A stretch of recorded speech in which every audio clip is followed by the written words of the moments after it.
നോണയൊക്കെ നമ്മൾ ഇനി ചറപറ പറഞ്ഞുകൊണ്ടിരിക്കാൻ പോവാണ്. ഒരു വെരിഫിക്കേഷൻ ഇനി നമ്മൾ നടത്താൻ പോകുന്നില്ല.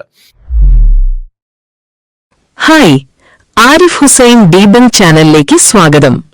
ഇസ്ലാം വിമർശകനായ ഈ വ്യക്തി തന്റെ പുതിയ വീഡിയോയിൽ പ്രധാനമായും വാദിക്കുന്നത് സൗദി അറേബ്യയിലെ ഭരണകൂടം നടപ്പിലാക്കുന്ന ചില നിയമമാറ്റങ്ങളെയും ഭരണപരമായ പരിഷ്കാരങ്ങളെയും ചൂണ്ടിക്കാണിച്ച് ഇസ്ലാമിക നിയമങ്ങൾ കാലഹരണപ്പെട്ടതാണെന്നും അത് നാണക്കേടുണ്ടാക്കുന്നതാണെന്നുമാണ്. അതോടൊപ്പം ഇസ്ലാമിലെ കുടുംബ വ്യവസ്ഥയെയും അടിമത്ത നിർമ്മാർജ്ജന ചരിത്രത്തെയും സ്ത്രീ വിദ്യാഭ്യാസത്തെയും ഇയാൾ പച്ചക്കള്ളങ്ങളിലൂടെ വളച്ചൊടിക്കാൻ ശ്രമിക്കുന്നു. സ്വന്തമായി യാതൊരു ധാർമ്മിക അടിത്തറയുമില്ലാത്ത ഒരു നിരീശ്വരവാദി തികച്ചും അയുക്തികമായ വാദങ്ങളിലൂടെ ഇസ്ലാമിനെ ആക്രമിക്കാൻ ശ്രമിക്കുമ്പോൾ അതിലെ യുക്തിയില്ലായ്മയും കള്ളത്തരങ്ങളും നമുക്ക് ഓരോന്നായി പരിശോധിക്കാം. ഇസ്ലാമിക നിയമങ്ങളും ഭരണകൂടങ്ങളുടെ നയങ്ങളും. ഇവിടെ ഈ ഇസ്ലാം വിമർശകൻ നടത്തുന്ന ഏറ്റവും വലിയ തട്ടിപ്പെന്താണെന്ന് ആദ്യം തന്നെ മനസ്സിലാക്കണം. ഒരു രാജ്യത്തിന്റെ ഭരണാധികാരി എടുക്കുന്ന തീരുമാനങ്ങളെ ഇസ്ലാമിക പ്രമാണങ്ങളുടെ അളവുകോലായി ചിത്രീകരിക്കുക എന്നതാണ് ആ തട്ടിപ്പ്. ഇയാളുടെ വാക്കുകൾ തന്നെ നമുക്ക് കേൾക്കാം. ഏത് നിയമങ്ങൾ? സൗദി അറേബ്യയിൽ നിൽക്കുന്ന നിയമങ്ങൾ. സൗദി അറേബ്യയിൽ നിൽക്കുന്ന നിയമം എന്ന് പറയുമ്പോൾ അത് ഏത് നിയമമാണ്? അത് ഇസ്ലാമിക നിയമമാണ്. കാരണം സൗദി അറേബ്യ എന്ന് പറയുന്നത് ഒരു ഇസ്ലാമിക രാജ്യമാണ്. സൗദി അറേബ്യ ഫോളോ ചെയ്യുന്നത് ശരിയ നിയമങ്ങളാണ്. ശരിയ നിയമം എന്ന് പറഞ്ഞു കഴിഞ്ഞാൽ അത് ഇസ്ലാമിന്റെ അടിസ്ഥാനത്തിലുള്ളതാണ്, ഇസ്ലാമിന്റെ കിതാബുകളുടെ അടിസ്ഥാനത്തിലുള്ളതാണ്.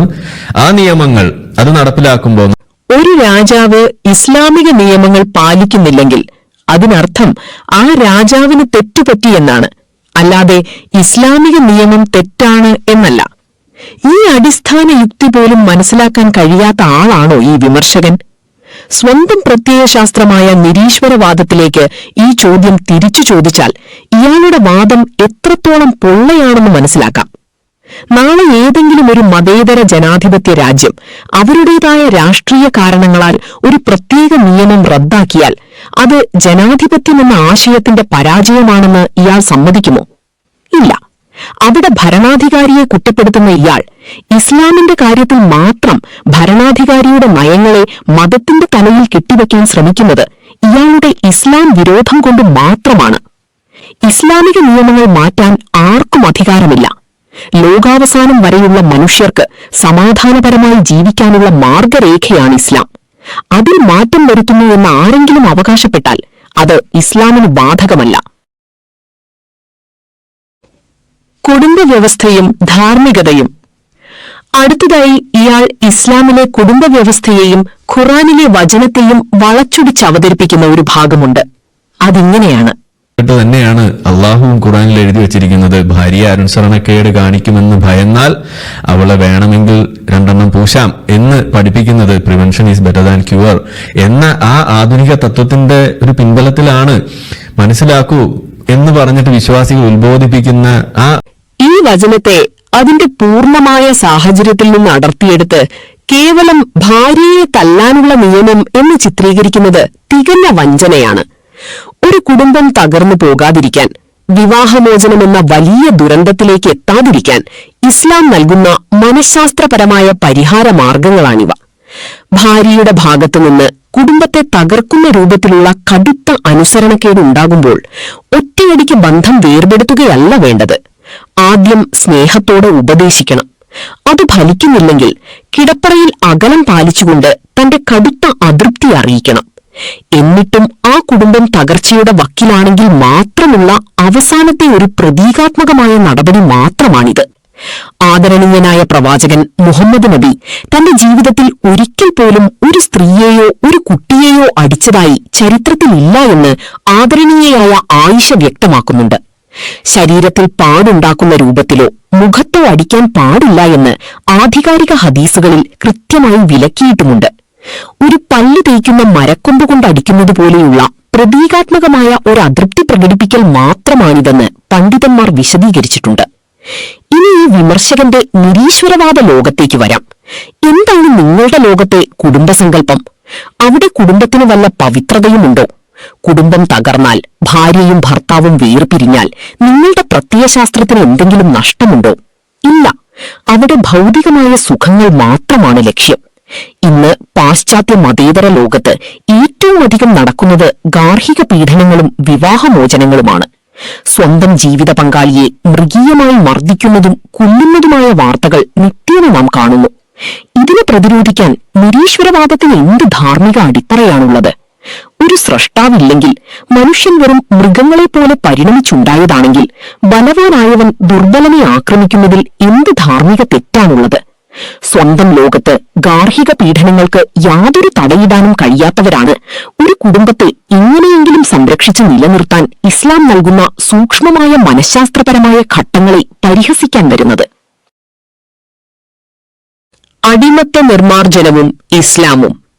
അടുത്തതായി ഇയാൾ ഉന്നയിക്കുന്ന ഏറ്റവും വലിയ പച്ചക്കള്ളം ഇസ്ലാം അടിമത്തം പ്രോത്സാഹിപ്പിച്ചു എന്നതാണ്. ഇയാളുടെ വാദം കേൾക്കുക. കാണിച്ചിരിക്കുന്ന ഒരു മതമാണ്, അതിനുവേണ്ടിയുള്ള നിയമങ്ങൾ ഉണ്ടാക്കിയിരിക്കുന്നതാണ്, അത്രയ്ക്ക് മഹത്വമാണ് ഇസ്ലാമിനുള്ളത് എന്നൊക്കെ പറയുമ്പോൾ അവർ ഓർക്കാതെ പോകുന്നത് അടിമത്വം എന്ന് പറയുന്ന സംഗതി റദ്ദാക്കുന്നതിന് വേണ്ടിയിട്ട് ഒരു ചെറിയൊരായത്ത് പോലും ഇസ്ലാമിൽ നിങ്ങൾക്ക് കാണാൻ കഴിയില്ല എന്നുള്ളതാണ്. അടിമകളെ മോചിപ്പിക്കാൻ പറയുന്ന ഒരൊറ്റ ആയത്ത് പോലും ഖുറാനിലില്ല എന്ന് പറയുന്ന ഈ വിമർശകൻ വിശുദ്ധ ഖുറാനിലെ അൽബലദ് അധ്യായം വായിച്ചിട്ടുണ്ടോ? അല്ലാഹു പറയുന്നു, ആ മലമ്പാത എന്താണെന്ന് നിനക്കറിയാമോ? അത് അടിമയെ മോചിപ്പിക്കലാണ്. അൽബലദ് 90:12-13. അടിമകളെ മോചിപ്പിക്കുന്നത് അല്ലാഹുവിങ്കൽ ഏറ്റവും പുണ്യമുള്ള കർമ്മമായി ഖുറാൻ പ്രഖ്യാപിക്കുന്നു. സത്യം ലംഘിച്ചാലുള്ള പ്രായശ്ചിത്തം, നോമ്പ് മുറിച്ചാലുള്ള പ്രായശ്ചിത്തം, അബദ്ധത്തിൽ ഒരാളെ കൊന്നാലുള്ള പ്രായശ്ചിത്തം തുടങ്ങി നിരവധിയായ കാര്യങ്ങൾക്ക് ഇസ്ലാം നിർദ്ദേശിച്ച പരിഹാരം അടിമകളെ മോചിപ്പിക്കുക എന്നതാണ്. സക്കാത്തിന്റെ പണം വിനിയോഗിക്കേണ്ട 8 വിഭാഗങ്ങളിൽ ഒന്ന് അടിമകളുടെ മോചനത്തിനായാണ് എന്ന് ഖുറാൻ അൽ-തൗബ 9:60 കൃത്യമായി പറയുന്നുണ്ട്.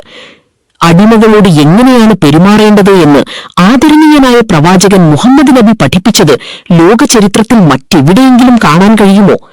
അവർ നിങ്ങളുടെ സഹോദരങ്ങളാണ്. നിങ്ങൾ കഴിക്കുന്ന ഭക്ഷണത്തിൽ നിന്ന് അവർക്കും നൽകുക. നിങ്ങൾ ധരിക്കുന്ന വസ്ത്രത്തിൽ നിന്ന് അവർക്കും ധരിക്കാൻ നൽകുക. അവരുടെ കഴിവിനപ്പുറമുള്ള ജോലി അവരെ ഏൽപ്പിക്കരുത് എന്നാണ് ആധികാരിക ഹദീസുകളിൽ പ്രവാചകൻ പഠിപ്പിച്ചത്. പ്രവാചകൻ അടിമയെ മോചിപ്പിച്ചതിനെ കളിയാക്കി എന്നീ വിമർശകൻ പറയുന്നത് ചരിത്രത്തെക്കുറിച്ചുള്ള ഇയാളുടെ തികഞ്ഞ വിവരക്കേടാണ്. യാതൊരു തെളിവുമില്ലാത്ത കള്ളക്കഥകളുണ്ടാക്കി അത് ഇസ്ലാമിന്റെ മേൽ കെട്ടിവെക്കുകയാണ് ഇയാൾ ചെയ്യുന്നത്. ഇനി ഈ നിരീശ്വരവാദികളുടെയും മതേതരവാദികളുടെയും ചരിത്രം നോക്കുക. ആഫ്രിക്കയിൽ നിന്ന് ദശലക്ഷക്കണക്കിന് കറുത്ത വർഗക്കാരെ ചങ്ങലക്കിട്ട് കപ്പലുകളിൽ കൊണ്ടുവന്ന് മൃഗങ്ങളെപ്പോലെ വിറ്റഴിച്ചതാരാണ്? പാശ്ചാത്യ മതേതര രാജ്യങ്ങളല്ലേ? ഇന്നും സാമ്പത്തിക അടിമത്തത്തിന്റെയും ജയിൽ വ്യവസ്ഥകളുടെയും രൂപത്തിൽ അവരത് തുടരുന്നില്ലേ? അവർക്ക് ഇസ്ലാമിന്റെ ഉന്നതമായ മാനവികതയെ ചോദ്യം ചെയ്യാൻ യാതൊരു അർഹതയുമില്ല. സ്ത്രീ വിദ്യാഭ്യാസവും കാപട്യവും. ഇസ്ലാമിൽ സ്ത്രീ വിദ്യാഭ്യാസം നിരോധിച്ചിരിക്കുന്നു എന്ന വ്യാജവാദം ഉന്നയിക്കാനും ഈ വീഡിയോയിൽ ഇയാൾ ശ്രമിക്കുന്നുണ്ട്. ആ ഭാഗം ശ്രദ്ധിക്കുക. TV കാണാൻ പാടില്ലായിരുന്നു, ഒരു കാലത്ത് സിനിമ പാടില്ലായിരുന്നു, ഫോട്ടോ എടുക്കാൻ പാടില്ലായിരുന്നു, ഇതൊന്നും പാടില്ലായിരുന്നു. പക്ഷെ ഏറ്റവും മറ്റൊരു കാര്യം, നമ്മളുടെ നാട്ടില് ഇംഗ്ലീഷ് വിദ്യാഭ്യാസം വന്നപ്പോ പിന്നെയല്ല ഇംഗ്ലീഷ്, ആ സമയത്ത് പെണ്ണുങ്ങൾ വിദ്യാഭ്യാസിക്കാൻ പാടില്ല എന്ന് പറഞ്ഞുകൊണ്ട് ഇവിടെ എഴുന്നള്ളിച്ച് നടന്നിരുന്ന ആളുകളാണ് ഇന്ന് സമസ്തക്കാര്. ആ സമസ്ത ഇന്ന് സ്വന്തമായിട്ട് കോളേജ് നടത്തുന്നു, സ്കൂൾ നടത്തുന്ന അവസ്ഥയിലേക്ക് വരുന്നു. എന്നിട്ടും അവരുടെ ഉള്ളിൽ ഉറങ്ങിക്കിടക്കുന്ന ആ സാധനം ഇടയ്ക്ക് ഇങ്ങനെ പുറത്തു ചാടും. ഒരു പെൺകുട്ടി സ്റ്റേജിൽ വന്നപ്പോ ആരായി കുട്ടീനെ ഇങ്ങോട്ട് വിളിച്ചെന്നൊക്കെ ചോദിച്ചിട്ട് ആ കുട്ടിയെ പേടിപ്പിച്ച് അതിനെ തിരിച്ചു ഓടിക്കാൻ നോക്കിയതൊക്കെ നമ്മൾ കണ്ടു. എന്തുകൊണ്ടാണ് അതങ്ങനെ ചോദിക്കുന്നത്? ഇസ്ലാമിലെ നിയമമാണത്. പെൺകുട്ടികൾ അങ്ങനെ വരാൻ പാടില്ല, പെൺകുട്ടികൾ പഠിക്കാൻ. ഇസ്ലാമിക ചരിത്രം പരിശോധിച്ചാൽ ഇയാൾ പറയുന്ന കള്ളം പൊളിയും. ആദരണീയയായ ആയിഷ ഇസ്ലാമിക ചരിത്രത്തിലെ ഏറ്റവും വലിയ പണ്ഡിതകളിൽ ഒരാളായിരുന്നു. ഖുറാനിലും കർമ്മശാസ്ത്രത്തിലും വൈദ്യശാസ്ത്രത്തിലും കവിതയിലുമെല്ലാം അവർക്ക് അഗാധമായ പാണ്ഡിത്യമുണ്ടായിരുന്നു. ആദരണീയരായ ഒട്ടനവധി പുരുഷന്മാരായ അനുചരന്മാർ പോലും മതവിധികൾ ചോദിച്ചറിഞ്ഞത് അവരിൽ നിന്നായിരുന്നു. ഇസ്ലാം സ്ത്രീ വിദ്യാഭ്യാസം വിലക്കിയിരുന്നുവെങ്കിൽ എങ്ങനെയാണ് അവർ അത്രയും വലിയ പണ്ഡിതരായത്? ഇത് ചോദിച്ചാൽ ഈ വിമർശകൻ ഉത്തരമുണ്ടാകില്ല. കാരണം ഇയാളുടെ ലക്ഷ്യം സത്യം പറയുകയല്ല, മറിച്ച് കേൾവിക്കാരെ തെറ്റിദ്ധരിപ്പിക്കുക മാത്രമാണ്. ഇവിടെ ഇയാളുടെ രാഷ്ട്രീയ കാപട്യം കൂടി നമ്മൾ തിരിച്ചറിയണം. മുസ്ലിം സ്ത്രീകളുടെ വിദ്യാഭ്യാസത്തെക്കുറിച്ച് ഇവിടെ വലിയ വാചകമടിക്കുന്ന ഇയാൾ നമ്മുടെ രാജ്യത്ത് മുസ്ലിം പെൺകുട്ടികൾ ഹിജാബ് ധരിച്ച് സ്കൂളിൽ വന്നാൽ അവരെ ഗേറ്റിന് പുറത്തു നിർത്തുകയും അവർക്ക് വിദ്യാഭ്യാസം നിഷേധിക്കുകയും ചെയ്യുന്ന വലതുപക്ഷ രാഷ്ട്രീയ ശക്തികളെ നിരന്തരം ന്യായീകരിക്കുന്നയാളാണ്.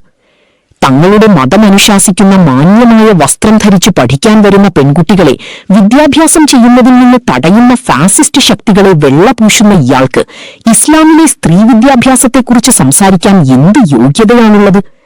മുസ്ലിം പെൺകുട്ടികൾ പഠിക്കുന്നതിൽ ഇയാൾക്ക് യാതൊരു താൽപര്യവുമില്ല, മറിച്ച് ഇസ്ലാമിനെ ആക്രമിക്കാനുള്ള ഒരു വടിയായി അതിനെ ഉപയോഗിക്കുന്നു എന്ന് മാത്രം. മുസ്ലിം സമുദായത്തിനെതിരെയുള്ള രാഷ്ട്രീയ ഗൂഢാലോചന. ഈ വീഡിയോയിലൂടെ ഇയാൾ പറയാൻ ശ്രമിക്കുന്ന മറ്റൊരു അപകടകരമായ കാര്യം കൂടിയുണ്ട്. മുസ്ലിങ്ങളെ മുഴുവൻ തീവ്രവാദികളായി ചിത്രീകരിക്കാനും അവരെ സമൂഹത്തിൽ നിന്ന് ഒറ്റപ്പെടുത്താനും ലക്ഷ്യമിട്ടുള്ള വലതുപക്ഷ രാഷ്ട്രീയ അജണ്ടയാണ് ഇയാൾ ഇവിടെ നടപ്പിലാക്കുന്നത്. ഇയാളുടെ മറ്റു വീഡിയോകളിലെ പ്രസ്താവനകൾ നാം പരിശോധിക്കുമ്പോൾ അത് വ്യക്തമാകും. രാജ്യത്ത് മുസ്ലിങ്ങൾക്കെതിരെ നടക്കുന്ന ആക്രമണങ്ങളെയും അവകാശ നിഷേധങ്ങളെയും ന്യായീകരിക്കുകയും ഇസ്ലാമോഫോബിയ വളർത്തുകയും ചെയ്യുക എന്നതാണ് ഇയാളുടെ പ്രധാന ജോലി. ഒരു വശത്ത് ഇയാൾ ശാസ്ത്രീയമായ തെളിവുകളെക്കുറിച്ചും പുരോഗമനത്തെക്കുറിച്ചും സംസാരിക്കുകയും മറുവശത്ത് മുസ്ലിങ്ങളെ പാർശ്വവൽക്കരിക്കുന്ന വിദ്വേഷ രാഷ്ട്രീയത്തെ പിന്തുണയ്ക്കുകയും ചെയ്യുന്നു. ഗാസയിൽ ആയിരക്കണക്കിന് പിഞ്ചു കുഞ്ഞുങ്ങളെ കൊന്നൊടുക്കുന്ന സയനിസ്റ്റ് ഭീകരതയെ ന്യായീകരിക്കുകയും രാജ്യത്തിനകത്ത് ന്യൂനപക്ഷങ്ങൾക്കെതിരെ നടക്കുന്ന ആക്രമണങ്ങളെ വെള്ളപൂശുകയും ചെയ്യുന്ന ഈ വ്യക്തിയുടെ ഇസ്ലാം വിമർശനം വെറുമൊരു മതപരമായ ചർച്ചയല്ല, മറിച്ച് മുസ്ലിം സമുദായത്തെ ഇല്ലാതാക്കാൻ ശ്രമിക്കുന്ന രാഷ്ട്രീയ ശക്തികളുടെ ശബ്ദമാണ്. ഇസ്ലാമിലെ ഒരു നിയമത്തെ വിമർശിക്കാൻ വരുന്ന ഈ നിരീശ്വരവാദിക്ക് സ്വന്തമായി ശരിയും തെറ്റും നിർവചിക്കാൻ യാതൊരു അടിസ്ഥാനവുമില്ല. ഒരു വ്യവസ്ഥയുമില്ലാത്ത മനുഷ്യന്റെ തോന്നിവാസങ്ങൾക്ക് മാത്രം പ്രാധാന്യം നൽകുന്ന ഒരു പ്രത്യയശാസ്ത്രത്തിന് സ്രഷ്ടാവ് നൽകിയ പരിപൂർണമായ ജീവിത വ്യവസ്ഥയെ വിമർശിക്കാൻ യാതൊരു അർഹതയുമില്ല. ഭരണാധികാരികളുടെ നയങ്ങളെ മതനിയമങ്ങളായി തെറ്റിദ്ധരിപ്പിച്ചും ഖുർആൻ വചനങ്ങളെ സന്ദർഭത്തിൽ നിന്ന് അടർത്തിയെടുത്തു വികലമാക്കിയും ചരിത്ര സത്യങ്ങളെ മറച്ചുവച്ചും ഇയാൾ നടത്തുന്ന ഈ പ്രചാരണങ്ങൾ അടിസ്ഥാനരഹിതമാണ് എന്ന് നാം തിരിച്ചറിയണം. ഇസ്ലാം അതിന്റെ പ്രമാണങ്ങളിൽ പൂർണ്ണമാണ്. അത് മനുഷ്യന് സമാധാനവും നീതിയും ഉറപ്പു നൽകുന്നു. കള്ളങ്ങൾ പ്രചരിപ്പിച്ചുകൊണ്ട് അതിനെ തകർക്കാൻ ആർക്കും കഴിയില്ല. ഈ വീഡിയോ ഇഷ്ടപ്പെട്ടെങ്കിൽ ലൈക്ക് ചെയ്യൂ. ആരിഫ് ഹുസൈൻ ഡീബങ്ക്ഡ് ചാനൽ സബ്സ്ക്രൈബ് ചെയ്യൂ, ഷെയർ ചെയ്യൂ. മറ്റൊരു വീഡിയോയുമായി വീണ്ടും കാണാം. നോണയൊക്കെ നമ്മൾ ഇനി ചറ പറഞ്ഞുകൊണ്ടിരിക്കാൻ പോവാണ്. ഒരു വെരിഫിക്കേഷൻ ഇനി നമ്മൾ നടത്താൻ പോകുന്നില്ല.